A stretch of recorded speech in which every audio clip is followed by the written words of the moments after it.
What's up, guys? It's Tony here, and welcome back to Man Cave Studios. Ladies and gentlemen, today we are going to be talking about something a little bit more serious than usual.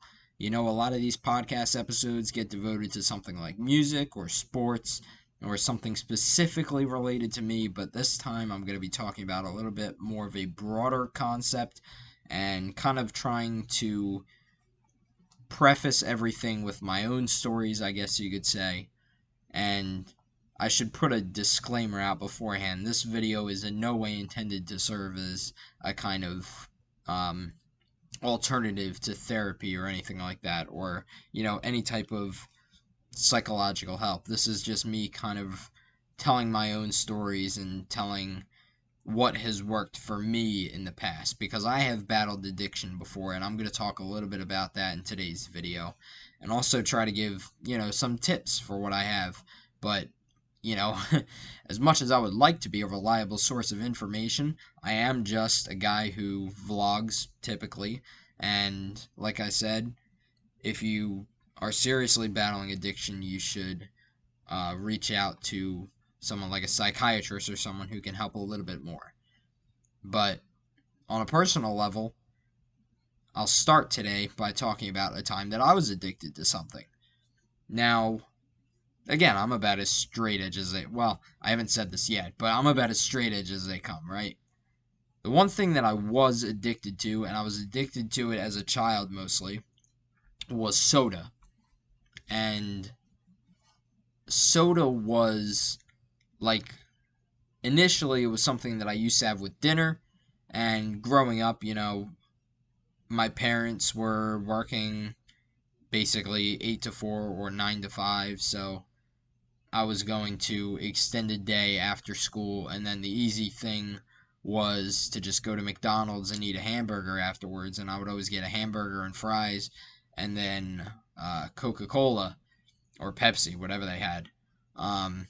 And then, my parents and we would go to like Wendy's eventually when I started branching out. When I was a kid, I used to only eat a few things. Originally, it was only like Celeste Pizza or Pizza Hut pizza, but then eventually I started branching out and I started eating hamburgers when my kindergarten teacher forced me to, or you know, hot dogs, grilled cheese sandwiches, things like that. But no matter what I was eating with dinner or lunch or whatever, originally it was only dinner. I would always want to have it with soda. I wouldn't accept water. You know, I couldn't tell you what I was drinking when I was having lunch. It wasn't water. Like for breakfast, I was drinking milk every breakfast, pancakes, cereal, whatever. I would always be drinking milk for breakfast. For lunch, it was, depending on what I was having, it was either soda or maybe like a Capri Sun juice pouch. That was pretty much it. I wasn't drinking water really at all. Maybe on occasion, like, if I was going outside on a hot day for a long period of time. But even still, like, when I was growing up, I used to go outside in the mornings and play hockey, street hockey in front of my house. And then I would come back in and I would drink chocolate milk after that. I wouldn't even drink water then. I would drink chocolate milk. And it became kind of a theme. Like on weekend mornings when I would go outside at around 10 o'clock, I would come back in and I would pour a glass of milk and then add chocolate syrup to it, stir it up. And that's what I was drinking as an alternative to water, as a way to rehydrate myself after sweating in my front yard on weekend mornings in the late spring and early summer till, it was solidly baseball season and I would start playing wiffle ball or whatever. But beside the point, you know, originally I was only drinking soda for dinner. Eventually it became a sort of lunch and dinner thing. It wasn't just about the time of day, it was about the food I was eating. So if I was having like a hamburger for lunch or something, and then of course at school it would always be, Capri Sun.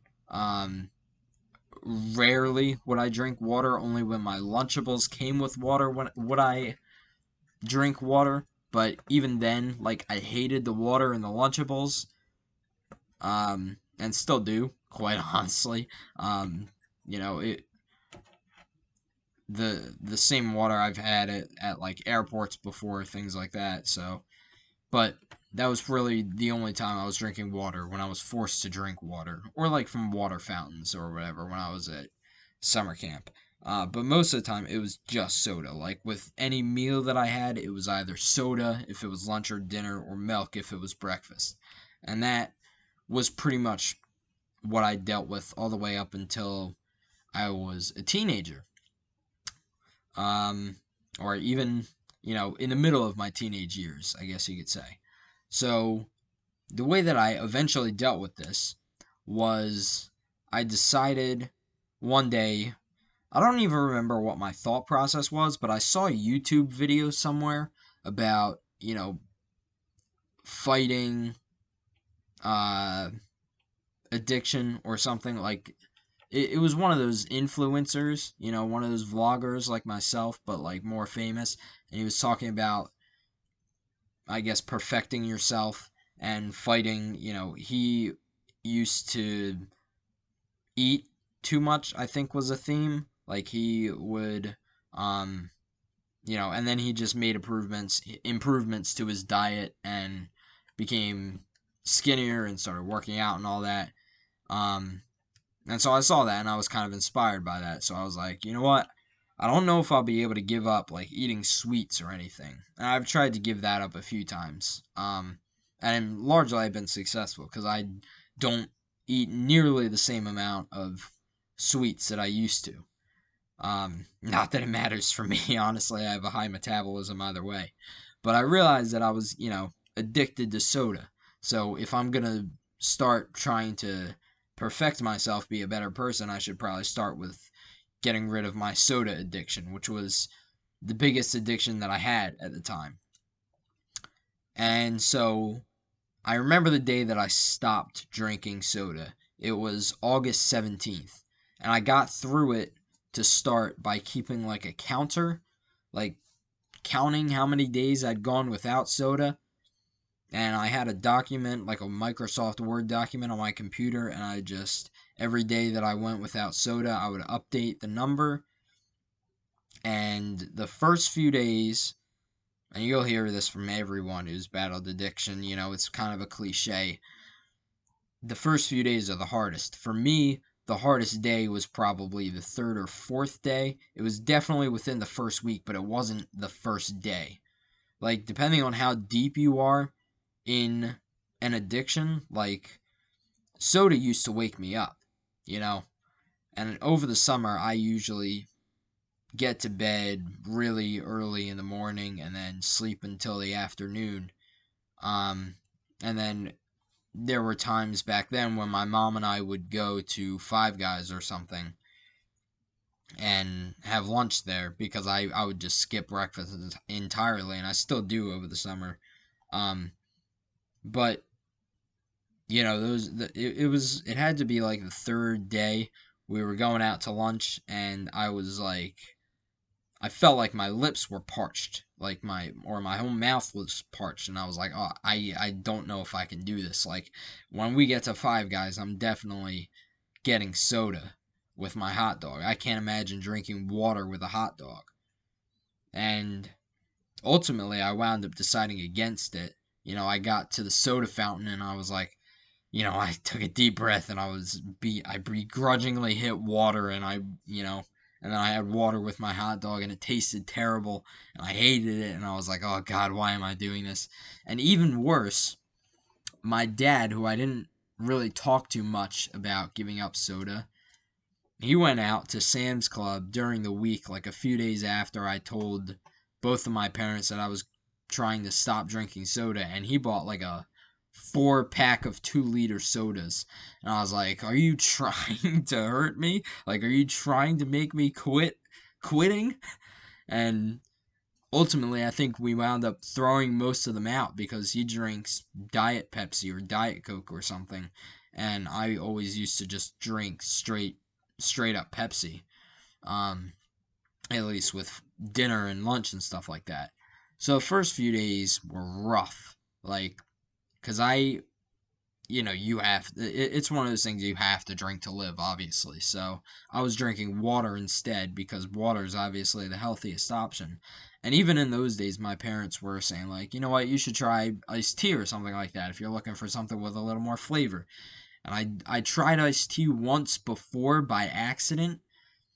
My mom was like picking up, I don't know, fast food or something, and I accidentally took a sip of her iced tea, which wasn't my soda, and I hated it. And so I remembered that, and I was like, no, I won't drink iced tea. I don't need to drink anything else. I'll just stick to water. And ultimately, because water's the healthiest thing you can possibly drink, really, aside from those, you know, maybe those beverages with increased electrolytes, but only in circumstances like or special circumstances like Gatorade.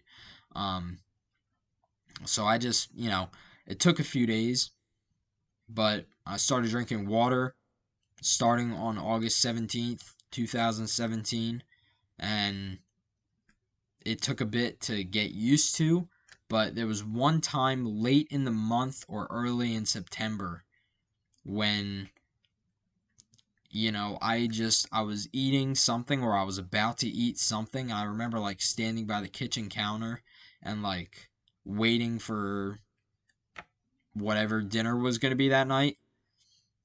And I just felt myself craving water with it. And I thought that was so weird. Like, usually I had always craved soda with anything that I was eating.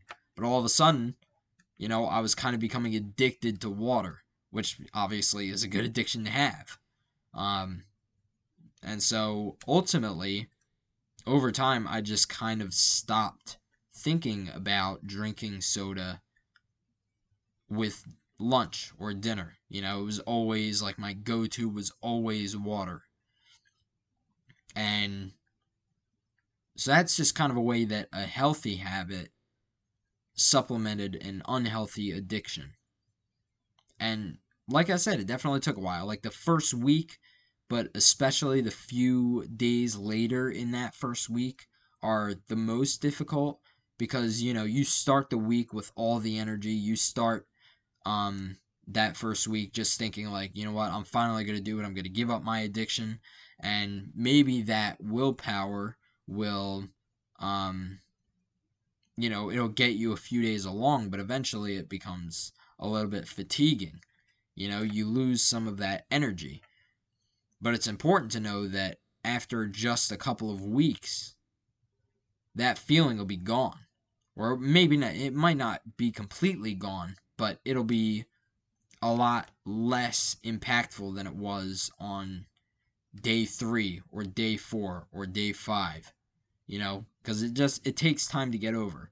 And since 2017, since that day, which was over 5 years ago now, the only times that I've ever had soda, it's been ginger ale, and it's been when I've had an upset stomach, and only twice.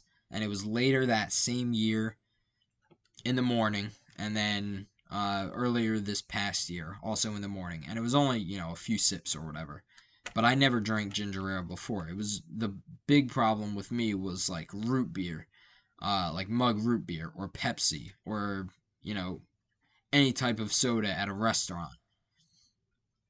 And ultimately, I got into the habit of just saying, I'll just get a water whenever my parents and I went out to eat. And they were even kind of surprised, like, you're getting water here? And I was like, yeah, I'm done with soda. It does, there's no exception for restaurants. And it did take a few weeks to get used to that. And, even still today, there are some times where I'll see someone drinking soda and start craving it, even just a little bit. But I'll just think, like, it's really nothing. Like, I've gone 5 years without drinking soda, except for tiny bits of ginger ale here and there. So, that's just kind of my story. And some of the things that I did during that time, like trying the most, I think the thing that helped me the most was just being able to concentrate on getting through those few days where I really wanted to give up. Like the day that I was going out to lunch with my mom, and I was, telling myself in the car, I'm just going to get a soda when I get there. I can't even envision myself drinking water with a hot dog. But eventually, I just took a deep breath when I was at the soda fountain and poured water anyway. And it sucked and I hated it. But I would never have decided any differently.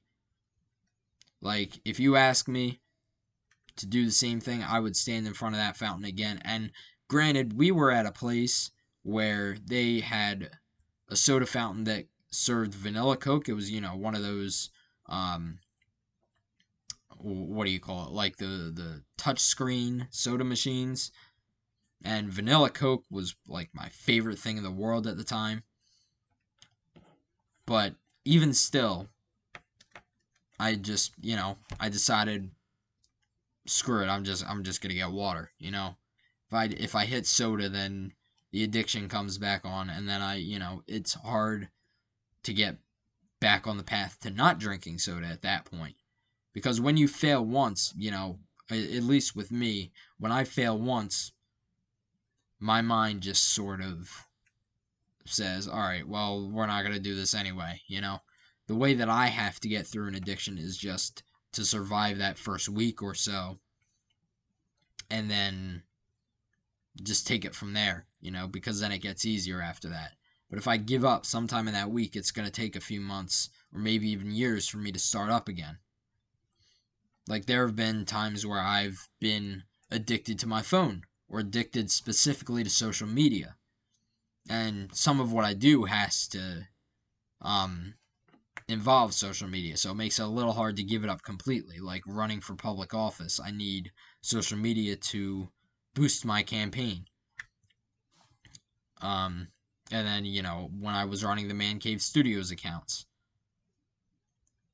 it definitely takes a little bit of time to get used to, but the more that you relapse, the more difficult it is to pick it back up again. So what you have to do, or what I've had to do, is kind of just say, no, you're not re-downloading Twitter or Instagram, because it's, social media is another one of those things where it's just toxic.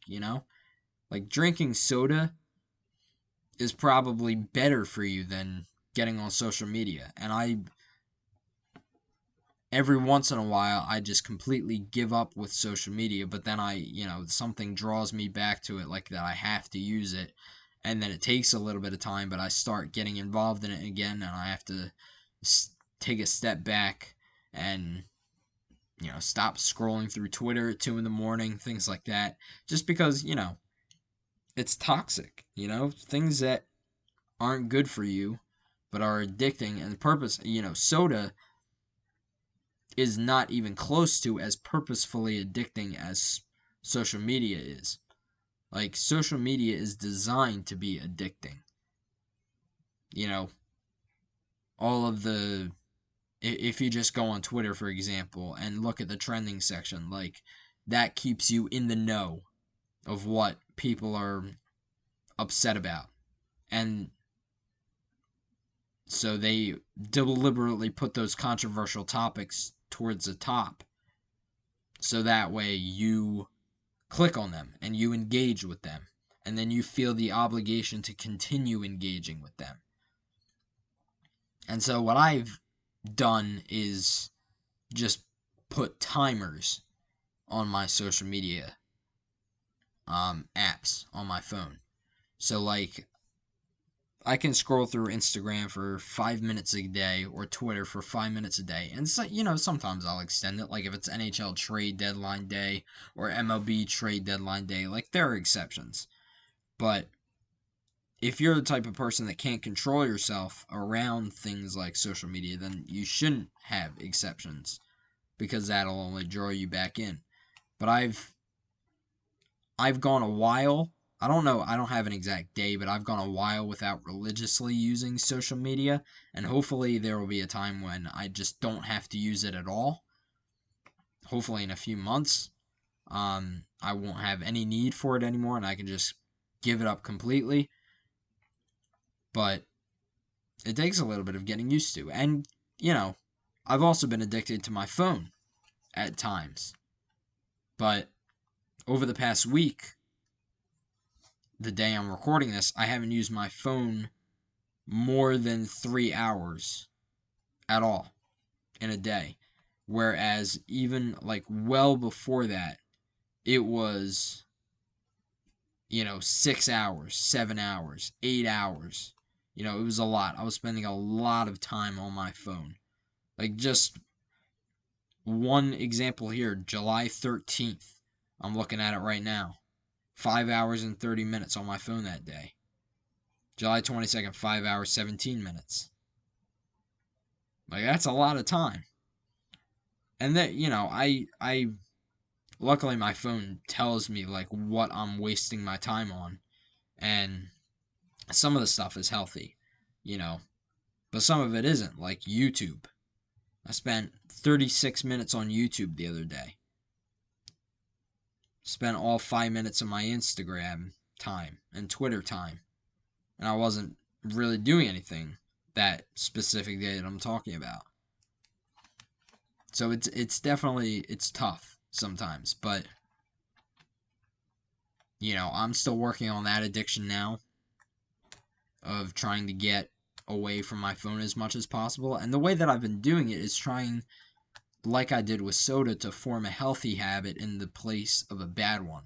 So I typically don't read a lot, or I didn't, but in the past few weeks, I've been going through like a book every few days. Like, I just finished a book in the span of 3 days, and it was like a 300-page book. To less than 3 days, actually. Um, you know, so that's kind of what I've been trying to do instead, and supplementing that with even just watching TV, which is marginally better than being on social media, but still better, because depending on what TV you're watching, social media, I would argue, is worse than what I'm watching on TV, which is really just community reruns on Netflix, honestly. But even still, I try to even supplement that with watching documentaries that I get from the library, or other documentaries that I can find on Netflix. And so it's tough to get a hold of addiction and to get rid of an addiction. But if you can get through those first 2 weeks, and specifically that first week, because the second week is marginally less tough than the first, but after that, it becomes a little bit more smooth sailing. But if you can get through those first 2 weeks, then you should, be on a good path. The odds should be in your favor by that point. Because when you start, you have to know that a majority of people that give up on addiction, or try to give up on an addiction, it doesn't last for them. So the odds are always against you. And you can have that underdog mentality if you want. But I would say after the second week of giving up an addiction, it's like those people who after New Year's say that they're going to start exercising more. So you see, the first week of January, people start running around the neighborhood to exercise, and, cutting out carbs from their diet and whatever else. Even though if you're trying to be a bodybuilder, that's not actually good for you. But, steadily through time, the list of people that are running around your neighborhood at 3 in the morning, or realistically 6 in the morning, goes down dramatically. But if you wind up being one of those few people that's still running on, for example, June 21st, then that means that you've succeeded. Or even, January 31st. Anyways, again, thank you guys so much for watching, and peace out, broskies.